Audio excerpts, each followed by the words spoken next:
این آدمان ساکنان دهه خواجه مومن دهات توگرک ناحیه واسه اشتراکچی حشر عمومی دهوی میباشند.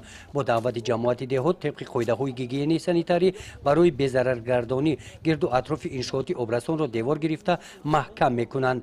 در کارهای ساختمانی انشاءات محافظتی محصولات ساختمانی سنگ و شغل سمنت با کمک صاحبکاران دسترس کرده شدند. شخصا ما اونجا یک تراکتور نمیگشت اونجا چسکا دادن هم بچهای قشلوق هم اهالی ده و هم ما کتابخانه هم ما هم چقری کردیم هم توربو را گول کردیم نه خیلی نمی هر روز هم روز شنبه با توربو را گذروندیم بو خیلی نمی یاردم میکنیم نمیجا هک کاری همه کسا این کاری چی نیست.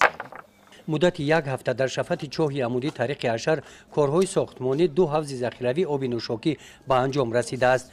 بعد استفاده حوضها کار محرک‌ها از چاه عمودی آسان گردانیده شده فعالیت آنها پرثمر به راه مانده شدند. از جانب دیگر استفاده حوضها امکان دادند که خم را تکشی نموده با واسطه قبرها تا دهه تنها آب تازه نوشاکی جاری گردد.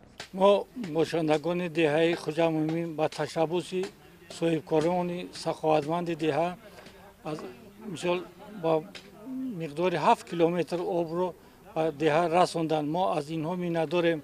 هر روز شنبه بازار با سپارش وکیل دهه عبدالرحیم خواجه و دیگران تشبث هر یک شهروند دهه قرغاج در این معرکه مهم می رسد. همه یک دیدانه یک طرفه شده دستگیری کرده آب رو با اثر نو از نوسازی کرده و دهه میرسونیم که دهه ما یکی از دههای دورترین جماعت دهات توگرک می باشد.